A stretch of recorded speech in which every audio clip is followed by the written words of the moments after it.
గీతలో భగవద్గీతలో స్వయంగా భగవంతుడే తన భక్తుడు లక్షణాలు చెప్పారు.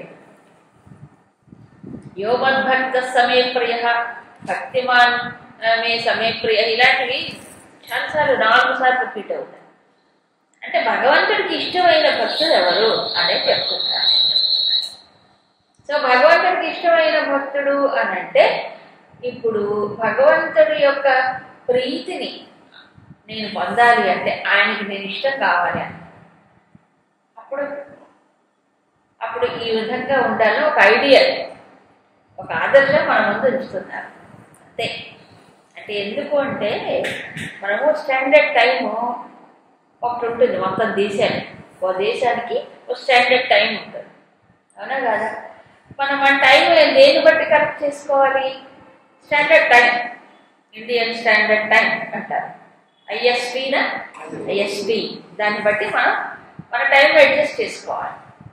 అట్లాగే ఎవరు నిజమైన భక్తుడు అంటే మనం ఏం నిర్ణయించక్కర్లేదు, భగవంతుడే చెప్పాడు. భగవంతుడే చెప్పాడు ఇతను నా భక్తుడు, ఇతను నా భక్తుడు. అప్పుడు భగవంతుడు చేత భక్తుడు అనిపించుకోవాలి, కానీ నాకు నేను భక్తుడు అనుకుంటే కుదరదు. ఎవరికి వాళ్ళు సర్టిఫై చేసుకోకూడదు. ప్లస్ ఇంకెవరో నలుగురు నా చుట్టూ చేరి చాలా భక్తుడు అని అన్నంత మాత్రం సరిపోతుంది, అవునా కదా? ఎందుకంటే ఎట్లా ఉంటుందంటే ఆవుల వృక్షంలా ఉంటుంది పని, అంతే కదా? అంటే చిన్న మొక్కలు ఉంటాయి, ఆవుల చెట్టు కొంచెం పెద్దగా ఉంటుంది, ఏమీ లేని చోట ఆవుల చెట్టే వృక్షం అయిపోయినట్లుగా అయిపోయింది పరిస్థితి. అలా కాదు. సో ప్రతిదానికి ఒక స్టాండర్డ్ అనేది ఉండాలి. సో అది పెట్టుకుంటే మన ముందు ఇది అసలు భక్తుడు, ఈ జ్ఞాని అంటే ఇలా, భక్తుడు అంటే ఇలా అనేది మన ముందు ఉంచుకున్నప్పుడు ఈ జ్ఞాపకం చేసుకోవాలి. ఇప్పుడు ఇవన్నీ కూడా ఏంటంటే జ్ఞాపకం చేసుకోవడానికి, భక్తుడు అంటే ఇలా ఉండాలి ఇలా. కాబట్టి ఎవరికి వాళ్ళు సెల్ఫ్ కరెక్షన్ అంటారే, సెల్ఫ్ కరెక్షన్ తెచ్చుకోవడానికి, తను తాను మలుచుకోవడానికి అనండి, సరిదిద్దుకోవడానికి అనుకోండి, చక్కగా ఇంకా మెరుగుపరుచుకోవడానికి ఇవన్నీ కూడా సూచనలుగా మనం తీసుకోవాలి. సరే చెప్పారు కొన్ని. ఒకటి సర్వభూతానం అద్వేష్ట, మైత్ర కరుణ ఏవచ. పతంజలి గారు ఇంకో 4 దృక్కోణాలు అని చెప్పారు. ఏదైనా ఇవన్నీ ఎందుకు అనంటే ప్రపంచంలో రకరకాల వ్యక్తులు, మనస్తత్వాలు ఉంటాయి కదా. ఏంటంటే ఇప్పుడు పరబ్రహ్మ స్థాయికి ఎదిగి పరమాత్మ ఒక్కడే అందరిలోనూ వాసుదేవ సత్వం ఇది స మహాత్మా సుహృలభ అన్నాడు. అది మహాత్ముల స్థాయి. ఇప్పుడు భక్తుడు ఏం చేస్తున్నాడు? ప్రయత్నం చేస్తున్నాడు. ప్రయత్నం చేసేవాడు ఆ స్థాయిలో ఉండలేడు. ఏది అంతటా ఒకటే పరమాత్మ అనే స్థాయిలో ఉండలేడు. కానీ అది లక్ష్యం. ఏది? అది లక్ష్యం. అందుకు మహాత్ముడు ఉంటాడు, అది సహజమైనటువంటి ఇవి వాళ్ళ గుణాలు. ఇప్పుడు ఈయన ఏం చేయాలి? భక్తుడైన వాడు ఏం చేయాలి? దానికి అనుగుణంగా ప్రయత్నం చేయాలి. అందులో ఏమన్నారు? సర్వభూతానాం అద్వేష్ట. ఇందులో భూతానాం అన్నారు. సర్వప్రాణులు అంటే ఏంటి? మనుషులు కానీ ఇంకా ఏదైనా కావచ్చు. కారణం ఏంటి? ద్వేషము అనేటువంటి భావన మనిషిని, ఎవరి మీద ద్వేషం ఉంటే వాళ్ళకేం కాదు, ఈ ఉన్నవాడు పాడైపోతాడు. అది ఒక రకమైన మంటలాగా అనిపిస్తుంది అన్నమాట. అంతే. అంతేనండి. ద్వేషాగ్ని, క్రోధాగ్ని, కామాగ్ని అవన్నీ అగ్నులే, ఒక్కోటి ఒక్కో అగ్ని. కాబట్టి మనసుని ఒక రకంగా ఆందోళన పరచడము, మనసుకి ఏ రకమైనటువంటిది లేకుండా పోతుంది. అందుకు చెప్పారు నెగిటివ్ అంటే ఒక రకమైన నెగిటివ్ థాట్స్ అవన్నీ అది లేకుండా ఉండాలి. వైరభావన అది కూడా. విచిత్రం ఏంటంటే క్షమ అనేది ఉంటుంది. క్షమాగుణం వల్ల ఏమవుతుంది? మనిషికి ద్వేషం కూడా పోతుంది. అందుకని ఒకదానికోటి లింక్. క్షమ అనేది పెంచుకోవడానికి ప్రయత్నం చేస్తుంటే క్షమ కూడా భగవద్గుణమే, మహాత్ముల గుణమే. దానివల్ల ద్వేషం కూడా పోతుంది. అందుకని ఒకదానికోటి లింక్. ఇది ఒకటి కనుక ప్రాక్టీస్ చేస్తే మిగతావన్నీ ఒకదానికొకటి అనుగుణంగా పనిచేస్తాయి. అది ఇప్పుడు మీకేం చెప్పాలి నేను, హోమియో మెడిసిన్లో కొన్ని లక్షణాలు ఉంటాయి. ఇప్పుడు తలనొప్పి కోటి, కళ్ళనొప్పి కోటి, కాలు నొప్పి కోటి, ఆ నొప్పి కోటి, ఇన్ని గుప్పెడు మందులు ఇవ్వరు జనరల్గా. ఒకే ఒక మెడిసిన్ అన్ని ఆర్గాన్స్ పైన ఎలా పనిచేస్తాయో హోమియో మెడిసిన్లో చెప్తారు శాస్త్రంలో, మెడికల్ సైన్స్లో. ఒకే మందు ఆ తల మీద, కాళ్ళ మీద, వీటి మీద ఇన్ని ఆర్గాన్స్ మీద మైండ్ బయట కూడా పనిచేస్తుంది. అవునా కాదు? అలా ఏంటంటే ఒకటి సద్గుణం ఒకటి వచ్చింది అనుకోండి, అభ్యాసం చేస్తున్నారు అనుకోండి, దాని వెనక మిగతా కూడా చేయటం ఈజీ అయిపోతుంది. ఇవన్నీ ఒకదానికోటి లింక్. దుర్గుణాలు అంతే, అవి ఇవి అంతే. సరే, ఇప్పుడు ఏం చేయాలి? ద్వేషం లేకుండా ఉండాలి. ద్వేషం లేకుండా ఉండాలంటే ఏం చేయాలి? అందుకు చెప్పాడు మైత్ర కరుణ ఏ. మైత్రీ భావం అంటే ఏంటి? తర్వాత క్షమాగుణము. ద్వేషం ఎప్పుడు వస్తుంది చెప్పండి? ఏం లేదు, మనకు నచ్చడం అక్కడ ఉంటే వస్తాయి. ఒకటి. రెండు, మనకు వాళ్ళు ఏదైనా అపకారం చేస్తారేమో, లేదు ఇంతకుముందు చేసి ఉంటే, సపోజ్ ఎవరైనా అపకారం చేశారనుకోండి, అపకారం చేశారు కాబట్టి ద్వేషం వస్తుంది. లేకపోతే వాడు ఎవరు దుర్మార్గుడు అనుకోండి, మనకేం అపకారం చేయలేదు, ఏదో దుర్మార్గం పని చేశారు, అప్పుడు కూడా వస్తుంది. అవునా? ఏదైనా మనసుకు వ్యతిరేకమైనటువంటి అక్కడ కనిపిస్తే రిపల్షన్ అనేది వస్తుంది. అవునా? తర్వాత రాగం. రాగం కూడా ఉంటుంది మనిషికి. రాగం, ద్వేషం రెండు కూడా శత్రువులే. రెండు శత్రువులే. రాగం ఎంత బంధిస్తుందో, దుఃఖాన్ని గురి చేస్తుందో, ద్వేషం కూడా అంత మనసుకు అలజడి, ఆందోళన కలిగిస్తుంది. కాబట్టి రెండు శత్రువులు అని చెప్పాను 3వ అధ్యాయంలోనే. సౌవ్యస్య పరిపంథినౌ. సో ఇవి రెండు శత్రువులు కాబట్టి మనసుని ఆందోళన పరుస్తాయి. కాబట్టి ఇంకొకటి, ద్వేషం అంటే దేవుడు గుర్తురాడు.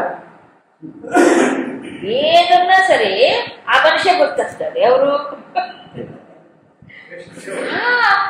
దేవుడు గుర్తురాడు. ఏంటంటే ఎవరు ద్వేషం వాడు 24 గంటలు గుర్తొస్తుంటాడు. వాడు ఎక్కువ గుర్తొస్తుంటాడు. కంసుడు వైరభావం చేత చేసి, వైరం ఎంత వైరం అంటే అతనికి అదే ధ్యానం అయిపోయింది.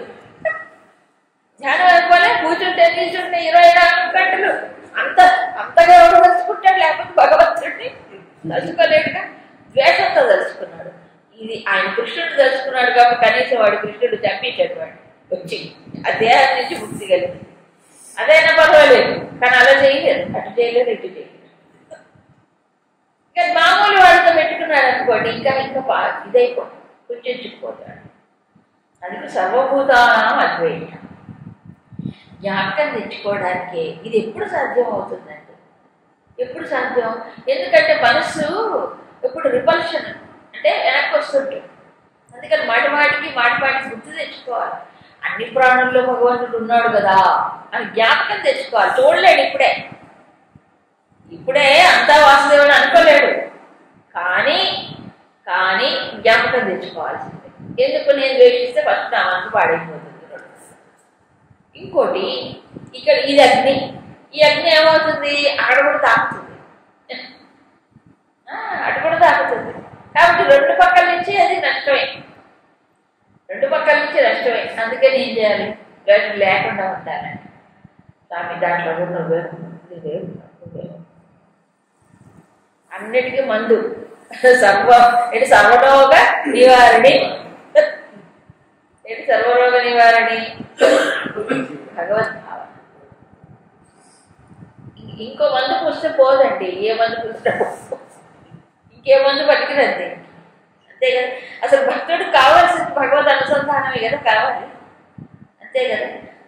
అందుకే ప్రార్థన చెయ్యాలి. అందుకు ఏం చెప్పారు ఇంతకుముందు? ఎంత కొట్టడానికి వచ్చిన శత్రువు అయినా కూడా ఏమిటి? క్షమించమన్నాడు. అందుకని క్షమ అంటే ఏముంది? ఏదో చిన్న తప్పులు క్షమించడం ఈజీనే. తనకు అపకారం చేసిన వాడిని కూడా ద్వేషించకుంటాడు. So ఒకదానికోటి link. క్షమ, అద్వేష అంటే ద్వేషం లేకుండా ఉంటాడు. లేకపోతే ఏమవుతుంది ఈరోజు మహాత్ములు అందుకే తలుచుకోవాలి భక్తుల్ని మహాత్ములు. ఆయన ఎవరు? సమర్థ రామదాసు, గొప్ప జ్ఞాని భక్తుడు ఆయన. అప్పుడు ఆ రోజుల్లో మరాఠవాడ ప్రాంతాల్లో శివాజీ గురువు గారు ఆయన. వారు సరే పర్యటన చేస్తుంటారు కదా అప్పుడప్పుడు. ఆయన విచిత్రం అంటే శివాజీ గురువు కానీ శివాజీ ఆయన్ని గురుస్థానంలో ఉంచి ఇది చేసేవారు. కానీ ఆయన అప్పుడప్పుడు వెళ్ళేవారు కానీ అక్కడ ఉండేవారు కదా ఇప్పుడు. కాకపోతే ఆయన ఆజ్ఞలతో అప్పుడప్పుడు ఇచ్చేసేవారు. సరే ఒకసారి పర్యటన చేస్తూ నడుచుకుంటూ వస్తున్నారు దాంట్లో. ఆయన కొంతమంది శిష్యులు ఉంటారు కదా, వాళ్ళు కూడా వస్తూ ఉంటారు. ఆ పర్యటనలో భాగంగా మరి ఆ రోజుల్లో ఏమో నడక జారే చాలా సేపు నడిచారు, అలసిపోయినారు. అందరూ ఒక రకంగా ఉంటారు కదా, అలసిపోతే మరి ఆహ వేసింది ఆకలి. ఏం చేయాలి? ఆ దారిలో ఆ రోజులు బోర్డు పొలాలు చక్కగా ఉండేవి అటు ఇటు రోడ్డు పక్కన. అందుకని మంచి చెరుకు తోట కనిపించింది. వాడు చెరుకు తోట బాగా ఏపుగా ఎదిగింది, మంచి ఇంతలా అయిపోయాయి చెరుకు గడ్డు. నోరు ఊరింది వెళ్ళండి. ఓ పక్కన ఆకలి వేసింది, ఓ పక్కన నోరు. గురువు గారిని పర్మిషన్ అడిగారు, స్వామి ఆకలి వేస్తుంది, కొంచెం ఆ చెరుకు గడ్డు తింటాం అని. ఆయన ఏమన్నాడు? ఏమనలే, మౌనంగా ఉన్నారు. మౌనం అంగీకారం అనుకున్నాను వీళ్ళు అనుకొని. ఆకలి వేస్తుంది కదా, వాళ్ళు ఇప్పుడు ఎట్లా ఉన్నారంటే ఆకలి ఎక్కువగా ఉంది పాపం. అక్కడ చుట్టుపక్కల గ్రామాలు లేవు, అందుకని వీడు ఆగలేదు. దాని తర్వాత పర్యవసానం ఎలా ఉంటుందో ఉండేది ఏమనలేదు ఆయన. సరే వెళ్ళారు, పిలుచుకున్నారు, హాయిగా తింటున్నారు చెరుకుగళ్ళు ఆనందంగా. చెరుకుగళ్ళు అంటే ఏమిటి అంత ఇష్టం కొంతమంది తింటున్నారు. ఇందులో పొలం యజమాని అన్నాడు కదా, భోజనానికి వెళ్ళాడు. తిరిగి వచ్చి చూస్తే ఏమైపోయింది, ఎంతమంది 15-20 మంది పడి తింటున్నారు. స్వామివారి చేతులు కూడా ఒక చెరుకుగడ్డ ఇచ్చారు తినమని. ఆయన పట్టుకొని కూర్చున్నారు, తినలేదు ఆయన. వచ్చాడు, చూసేటప్పటికి ఒళ్ళు మండిపోతే ఎవరికైనా. కష్టపడి సాగు చేసుకుంటే అందరు మీద పడి తింటుంటే కనీసం పర్మిషన్ అడగాలి కదా, అడగడానికి వీళ్ళకి ఓపిక లేదు. ఏంటంటే ఆయన చెరుకు గడ పెద్దది ఉంటుంది, గురువు గారి చేతులు. అది లాక్కొని ఒక్క కళ్ళు బాది పెట్టాడు. అంత కోపం వచ్చింది. వాళ్ళు బలిష్టంగా ఉంటారు అందులో రైతులు. కొట్టాడు. ఇక అందరితో పాటు గురువు గారు కూడా వచ్చేసాడు. ఆయన కూడా తప్పలేదు, వీళ్ళ మధ్యలో ఉన్నాడు, తప్పలే. సరే ఆయన ఏం మాట్లాడలేదు, బాగా తిన్నారు కదా అనుకున్నాడు. ఇది తిన్నారు అది తిన్నారు. వెళ్ళిపోయారు. శివాజీ నగరానికి వెళ్ళిపోయారు. సరే ఆయన కొంచెం స్వాగత వచనాలు పలికి సాధారణంగా స్వీకరించి తీసుకెళ్ళి ఆయనకి అన్ని అతిథి మర్యాదలన్నీ చేసి, గురువు గారు కదా చాలా కాలానికి కూర్చుంటారని చెప్పి ఆయనే స్వయంగా స్నానం చేయించారు సమర్థ రామదాస్ వారికి. శివాజీ అంత భక్తి ఆయన గురుగారికి. స్నానం చేస్తుంటే పక్కన పనులు చేస్తుంటే వెనక ఇవన్నీ కనిపించాయి, చారలు కనిపించాయి, ఎర్రగా వాతలు. చాలా బాధపడ్డాడు. ఏమిటి గురువు గారికి వీటి మీద ఇలా కనిపించాయి అని ఆయన ఏం అడగకుండా శిష్యులందరినీ అడిగాడు. ఏమిటి గురువు గారికి ఇలా జరిగిందంటే, అయ్యా మహారాజు ఏం చెప్పమ్మా పని కూడా అంతే, మాకు అదే పరిస్థితి. అడు ఇలా కొట్టాడు, ఎవరిని విడిచిపెట్టకుండా కొట్టేశాడు, అది పరిస్థితి అంటే. సరే అంత కొలువు తీరారు, కూర్చున్నారు. గురువు గారిని కూడా ఒక సింహాసనం పైన కూర్చోబెట్టారు, పైన వేదిక పైన కూర్చున్న తర్వాత అప్పుడు శివాజీ వెంటనే ఎంక్వైరీ చేసి ఏ గ్రామం ఎవరు, ఏ పొలం ఎవరు పొలం అని ఆ రైతుని పిలిపించేశారు. ఆస్థానం పిలిపించి గురువుగారి ముందు నిలబెట్టాడు. వాడు కొట్టాడు కదా అందరినీ. చూస్తే ఆయన ఉన్నాడు పెద్ద ఆయన, ఎవరిని కొట్టాడు గర్వం తీసుకుని అక్కడ చూసేటప్పటికి బిత్తరపోయాడు. అమ్మో ఇంకేముంది రాజుగారు నన్ను ఏం చేస్తాడు, ఎంత పెద్ద శిక్ష విధిస్తారో అని భయపడి ఊరుకుంటూ చేతులు నిలుపుకొని నిలబడ్డాడు. తీనా చూశాను సమాధానం శివాజీ. అప్పుడు శివాజీ అన్నారు, స్వామి వీడికి ఏ దండను విధించాలో చెప్పండి. మిమ్మల్ని ఈ ప్రకారంగా అగౌరవ పనులు కొట్టడం ఏంటి మహాత్ముల్ని సాధువుల్ని, కాబట్టి తప్పకుండా వీడు దండనాథుడు, ఏ దండను విధించాలో మీరే చెప్పండి. అప్పుడు ఆయన ఏమన్నాడు, వీడు బిక్క చచ్చిపోయాడు, ఇంకేముంది నాకు గురు శిక్ష కారాగార శిక్ష పడుతుంది అనుకున్నాడు. అనుకుంటే అప్పుడు ఏం శిక్ష విధించాలి చెప్పండి అంటే ఏమంటారండి ఆయన, ఇతను ఏడాదికి ఎంత పన్ను పడతాడు ఈ పొలానికి పన్ను పడతారు కదండి, శిస్తు అంటారు, కడతారు. ఎంత కడతారంటే ఆ రోజుల్లో లెక్క ప్రకారం 8 రూపాయలు అడిగారు. ఇట్లా వెంటనే ఈ రోజు నుంచి ప్రతి ఏడాది అతను కట్టే పన్నుని రద్దు చెయ్యి, ఈ శిక్ష. ఆయనకి తెలుసు ఇతను సామాన్యమైన రైతు, కష్టపడి పొలం చేసుకుంటున్నాడు, అవునా కాదా? ఎవరైనా సరే ఇప్పుడు అతను సన్యాసిని ఓ పెద్ద గురువు అని వాళ్ళకి తెలుస్తుందా అండి? పాపం తెలియదు కదా, ఎవరు దాటిపోయేవాళ్ళు పడుతుంటున్నారు అంతే. ఆయనకి తెలియదు, అజ్ఞానం. అది అజ్ఞానంలో పాపం వచ్చేసింది, ఆవేశం వచ్చి చేశాడు. అజ్ఞానంలో చేసిన తప్పుకి జ్ఞానం ఉన్నవాడు ఏం చేయాలి? తెలిసి చేయలేదు, అవునా కాదా? పై కడుపు మండింది, అవునా? ఏదప్పుడు అయ్యా మాకు ఆకలేస్తుంది కొంచెం మాకు ఇవ్వండి అంటే దాని వేరు వాడికి పుణ్యం వస్తుంది. వీళ్ళందరూ వీళ్ళు చేయడం తప్పే కదా మరి. అందుకని ఆవేశంలో పాపంలో పాపం అతన్ని తెలియక కొట్టాడు. అప్పుడు ఏం చేశాడు ఆయన? తెలియక చేసిన అపరాధము, అందుకని దానికి అప్పుడు ఏమవుతుందంటే జీవితాంతం అతను గుర్తుంటుందా లేదంటే ఉంటుంది, మర్చిపోతాడా ఎప్పుడైనా? అస్సలు మర్చిపోడు. పైగా ఇంకా ఆయన ఏంటో అత్యంత గౌరవం పెరుగుతుంది, అవునా కాదు? ఇప్పుడు క్షమించిన వాడికి ఎక్కువ శక్తి పెరుగుతుంది, గౌరవం పెరుగుతుంది, మన్నన పెరుగుతుంది. క్షమింపబడ్డవాడికి కూడా లోపల మార్పు వస్తుంది. అందుకే దైవీ గుణం అంటారు, అది దైవీ గుణం. క్షమ అనేది దైవీ గుణం. అందుకు క్షమ ఏమంటారు దాన్ని? క్షమయా ధరిత్రి. భూమితో సమానమైన క్షమ కలిగిన వాళ్ళు ఎవరు? ఆ భూదేవి. అబ్బోయి అంతమందిని భరిస్తుంది, ఎంతమందినండి బాబు, అవునా కదా? భూమికి ఉన్న క్షమలో ఇంత కూడా మనిషికి ఉంటే కదా. అందుకు క్షమలో భూమిని చెప్పుకుంటారు. ఈ క్షమ ద్వేషం లేదా క్రోధం, ఈ రెండు ఒకదానికోటి. కాబట్టి ఇది రావాలంటే అది పెంచుకోవాల్సిందే.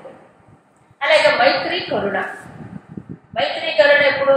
సమానులు ఎందు, సుఖంగా ఉండేవాళ్ళ ఎందు ద్వేషం పెంచుకోకుండా. అది కూడా స్పర్ధ పెరుగుతుంది.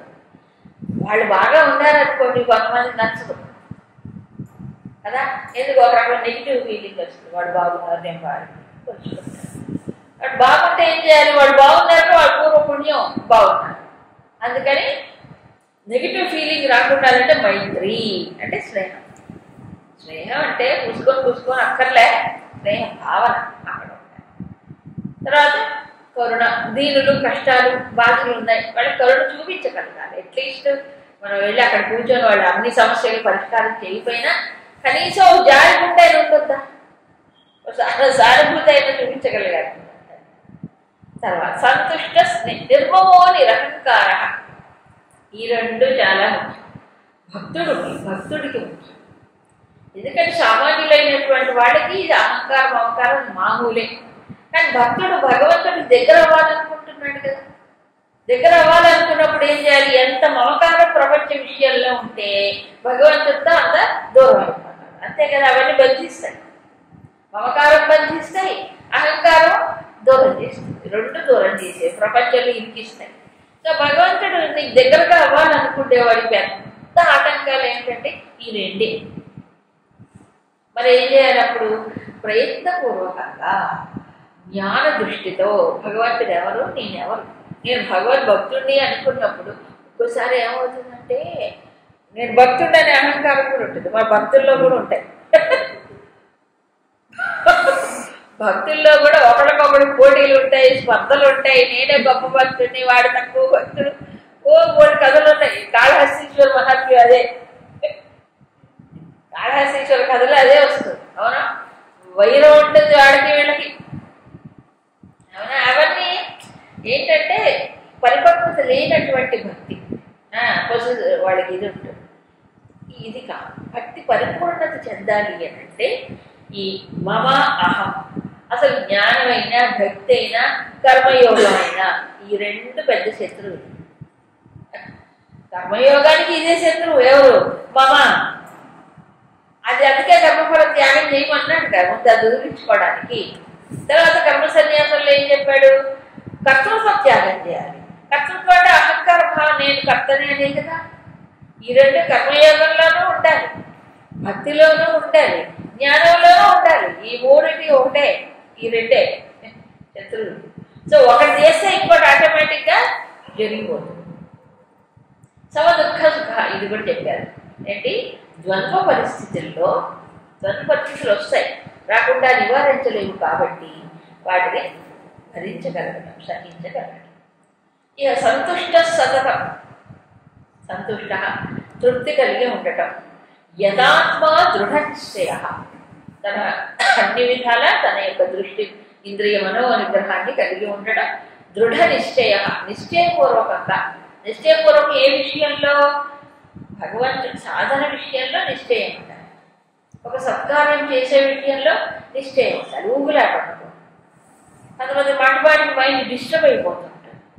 ఇది ఎందుకంటే నిశ్చయము లాగేవాళ్ళు పీకేవాళ్ళు ఉంటారు. అప్పుడు ఏం చేయాలి? నిశ్చయం దృఢంగా లేకపోతే సాధన చేయలేడు, సత్కార్యములో ముందుకి వెళ్ళలేడు.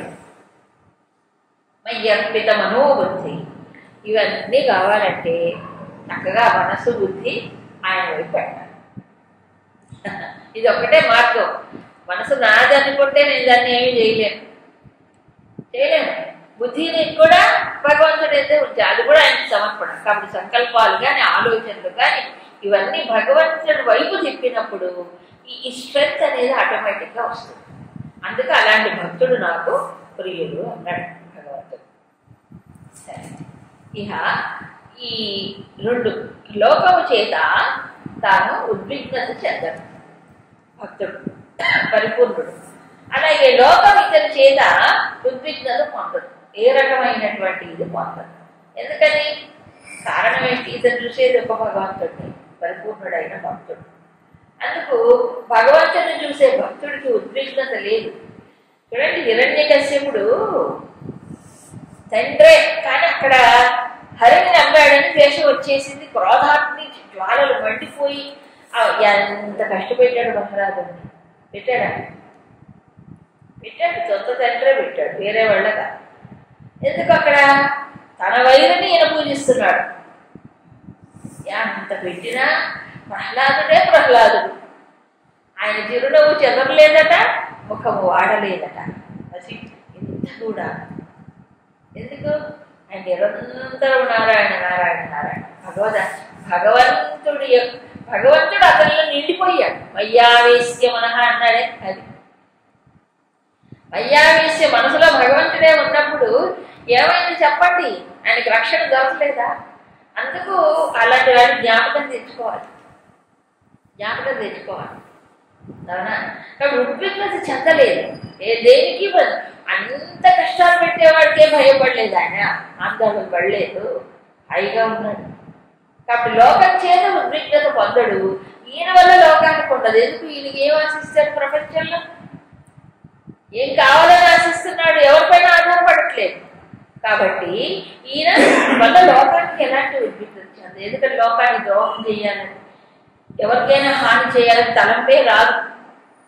భగవంతుడు అందరిలో ఉన్నప్పుడు ఎవరికి ఏం చేసినా వీడికే పోతుంది, మళ్ళీ తిరిగి రివర్స్లో కొడుతుంది. అది గుర్తుండదు మనుషులు, అది గుర్తుండదు. తిరిగి తనకే కొడుతుంది అనేది గుర్తుండక ఏవో చేస్తారు. తను చేసింది తనకే తిరిగి వస్తుంది కదా, ఎటుపోతుంది? అందుకు అలా చెయ్యడు. ఎందుకంటే చేసిన కర్మ ఫలితాన్ని అనుభవించాలని దృష్టి ఉన్నప్పుడు చేయడు. భగవంతుడు ఉన్నాడు సర్వప్రాణులు అనే మెలకు ఉన్నవాడు చేయడు. ఈ కర్మ ఫలితం అనుభవించాలనే దృష్టి కావాలి.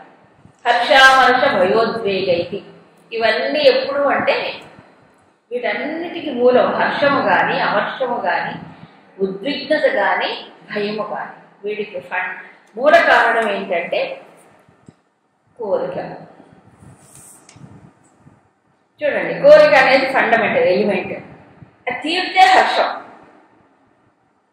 అది తీరకపోతే అమర్షం. అవునా?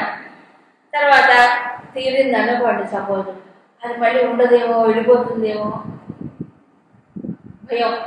లేకపోతే అది మధ్యలో ఉంది, రాలేదు, మధ్యలో ఎవరో అడ్డం వచ్చారు, అడ్డం వస్తే ఏమవుతుంది, వాడి పైన పాపం వస్తుంది.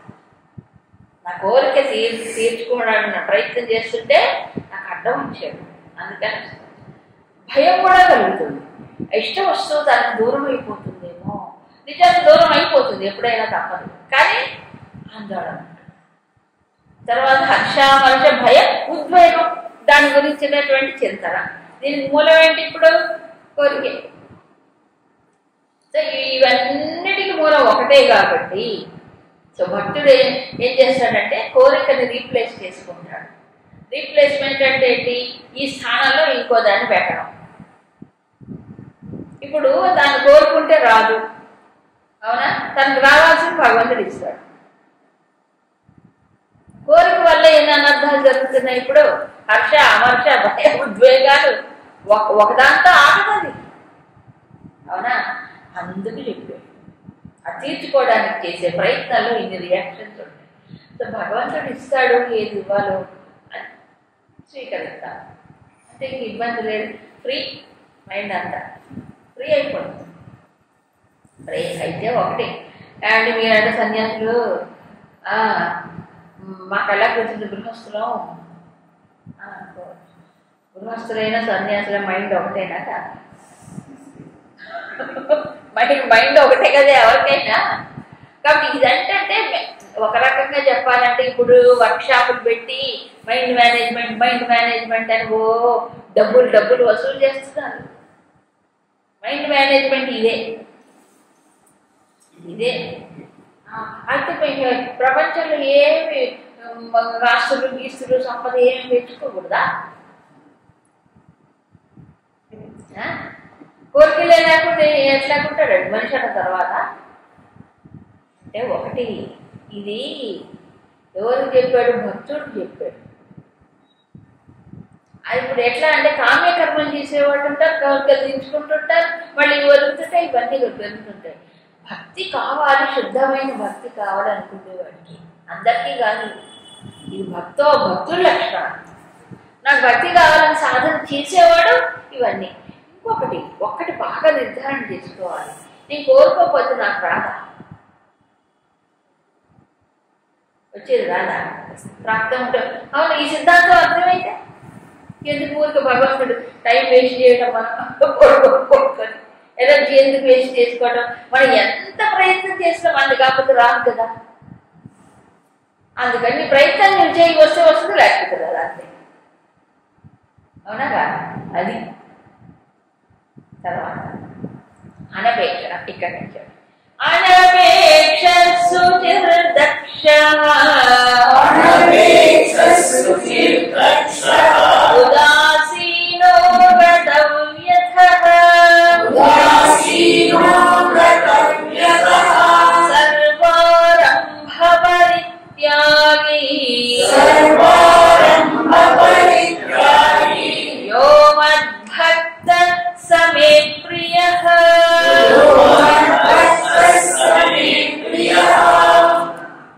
చూసారా, మూడోసారి చెప్తున్నాను, అలాంటి భక్తుడు నాకు ఇష్టం.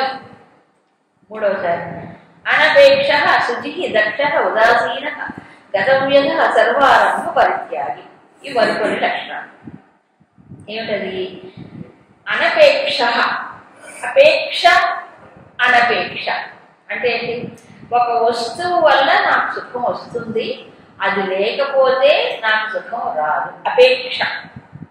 మన తెలుగులో దాన్ని కలుపుతాం, ఆపేక్ష అంటుంటాం, అవునా? నాకు ఎంత అపేక్ష, అవునా అంటున్నాం.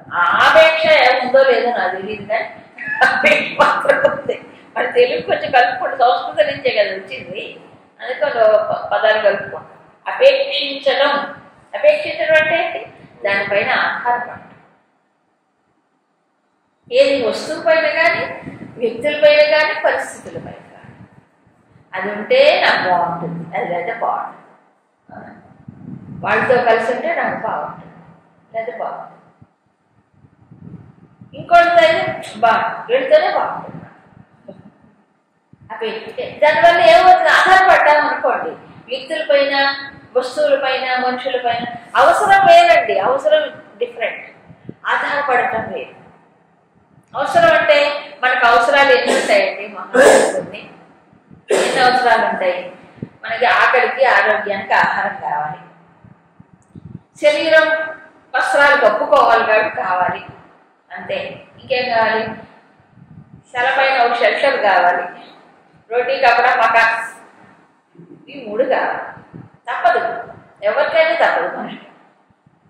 అది మనకు ప్రాప్తించేది వరకు ప్రాప్తిస్తుంది, తప్పదు. అందులో అపేక్ష అంటే అది వేరు. అపేక్ష అంటే ఎక్స్ట్రా డిపెండెన్సీ అన్నమాట. డిపెండెన్సీ వస్తువులపైన వాటిపైన అన్నిటిపైన ఆధారపడతాడు మనిషి. కాబట్టి అనపేక్ష, దీనివల్ల ఎన్ని వస్తువులపైన మనం ఆధారపడతామో మనిషికి అంతా ఏమిటవుతుంది, డిస్టర్బెన్స్, బన్స్ అయిపోతున్నాడు. బన్స్ అవ్వట్లే అంటే తనకు తానుగా వాటికి లోబడుతున్నాడు. అందుకు అనపేక్ష. తర్వాత శుచి. శుచి శుచి అంటే ఏం శౌచం, బాహ్యాభ్యంతర శౌచం.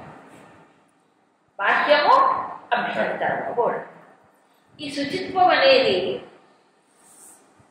ఒకటి బాహ్యంగా తప్పనిసరిగా అవసరం, అన్ని విధాలంటే ఒకటి ఆరోగ్యాన్ని చూసుకున్నా, రెండవది మన పరిసరాలు బాగుంటే మనకు కూడా మనసు కూడా బాగుంటుంది. చెత్త చెదారం అంతా పెట్టుకుంటే అక్కడ కూర్చోడానికి కూడా అసలు మనసు అవ్వదు, అవునా కదా. అందుకు శౌచం అనేది ఒక రకంగా శారీరక సమతుల్యతకు, మానసికమైన సంతోషానికి కూడా శౌచం మూలం, రెండింటికి కూడా. ఇంకొకటి బాహ్య శౌచమే కాదు కదా, ఏం కావాలి, అంతఃశౌచం కావాలి.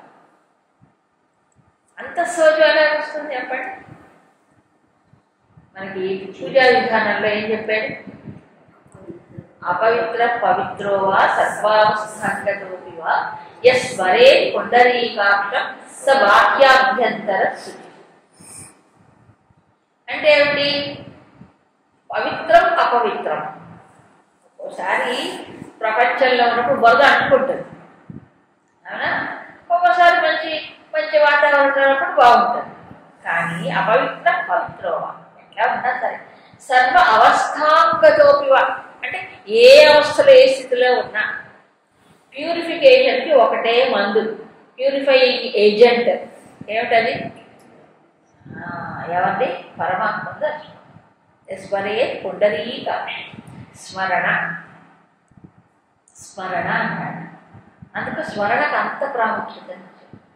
ఏ స్మరణ, భగవత్ స్మరణ. భగవద్ నామం ఒక్కటే కాదు, నామం అనేది నోటితో ఉచ్చరిస్తాడు, మనసుతో భగవంతుని భావనతో స్మరించినప్పుడు అప్పటికప్పుడు ఏమవుతుంది, ఇవాళ తొలగిపోతాయి. అలాగే భగవంతుడి లీలలు, భగవంతుడి మహాత్మ్యం తెలుసుకున్నప్పుడు హాయిగా మనసుకు ఒక ఏమంటే ఫ్రెష్ ఎయిర్లో వెళ్తే ఎలాగుంటుంది శరీరానికి. భగవత్ స్మరణ వల్ల ఏమవుతుంది, ఇవన్నీ పోతాయి, దుమ్ము ధూళి అంతా వదిలిపోతుంది. అందుకే చెప్పాడు శౌచం. దక్ష ఉదాసీన, ఈ 2 లింక్ అండి, ఇవన్నీ ఒకదానికోటి. ఎప్పుడైతే లోపల ఉంటే ఈ దుమ్ము ధూళి రజోగుణం ఉంటుంది కదా, దాన్ని తగ్గించుకుంటాడో పోగొట్టుకుంటాడో అప్పుడు చేసే పనిలో కూడా ఏమవుతుంది, ఒక దక్షత. దక్షత అనేది పుట్టుకతోనే వచ్చేది కాదు. పుట్టుకతో వచ్చిందంటే ఇంతకుముందు వాడు ఏదో చేసి ఉంటాడు, లేకపోతే రాదు కదా, అవునా కాదా. ప్రతి వాళ్ళకి ఏవో ఉంటాయి, కానీ బాగా చెయ్యాలి అని ఒక మంచి సంకల్పం ఉండాలిగా. కొంతమందికి ఉన్నప్పుడు మైండ్ నిలవదు, అక్కడ మైండ్ డిస్టర్బ్ అయిపోతుంది. అందుకు చూపించలేదు చేసే పనిలో ఒక ఇది ఎందుకు నిలవదంటే, దక్షత ఎందుకు రాదంటే డిస్టర్బ్ అయిపోతుంది మైండ్. ఆ ఏకాగ్రత అనేది ఉండదు. ఏకాగ్రత ఉండాలి అంటే ఏం చేయాలి, ఈ అన్యమైనవన్నీ తగ్గించుకోవాలి. అలర్ట్నెస్. ఇప్పుడు భగవంతుడి గురించి స్మరణలో ఎలర్ట్గా లేకపోతే ఎలా అవుతాడో, పని చేసేటప్పుడు కూడా ఒక దక్షత చూపించాలంటే ఏముండాలి, మెలకు ఉండాలి, ఏకాగ్రత ఉండాలి, వేరే వాటితో మనసు డిస్టర్బ్ కాకూడదు. ఇవన్నీ ఎవరికి వస్తాయి చెప్పండి, ఎవరికి వస్తాయి, భక్తుడు సాధన చేసేవాడికి సహజంగా వస్తాయి. విచిత్రం ఏంటంటే కొంతమందికి పూర్వజన్మలో వాడు చేసినటువంటి సంస్కారం కర్మలు సంస్కార బలం వల్ల ఇవన్నీ సహజంగా వస్తాయి. వాళ్ళకి సహజం కదా, మాకు అసహజం ప్రయత్నం చేయాలి, ప్రయత్నంతో కొంత వస్తుంది. సో భక్తుడికి ఇది సహజం అయిపోతుంది. ఏది ఈ అంటే దక్షిణ. మీకు రామాయణంలో ఉదాహరణ చెప్తాను. హనుమంతుల వారు సముద్రాన్ని దాటుతున్నాడు. దాటుతున్నప్పుడు సొరస మింగాలని ప్రయత్నం చేసింది కదా. సరే తన యోగ శక్తి చేత సూక్ష్మ రూపంలో లోపలికి వెళ్ళి బయటకు వచ్చేసాడు. అప్పుడు సొరస ఆయన్ని ఆశీర్వదించింది. ఆవిడ నాగమాత కదా, దేవతలు పంపించారు పరీక్షించడానికి. ఆవిడ వెంటనే ఏమవుతుందంటే, హనుమ దేవతలు కూడా వచ్చేసారు. దేవతలు ఎంత సంతోషించి ఎందుకంటే వాళ్ళ కార్యం కదా, దైవ కార్యం కదా ఇదంతా. అందుకు నీలో 4 లక్షణాలు ఉన్నాయి. ఈ 4 లక్షణాలు ఎవరిలో ఉంటే వాళ్ళు కార్యం అంతా సాధించుకొస్తారు. అందులో ఒకటి మతి అంటే బుద్ధి, విచక్షణ ఉంటారు. 2 దక్షత ఉంటారు. మతి ఉన్నవాడికి దక్షత ఉంటుంది, ఉండదా? ఉంటుంది.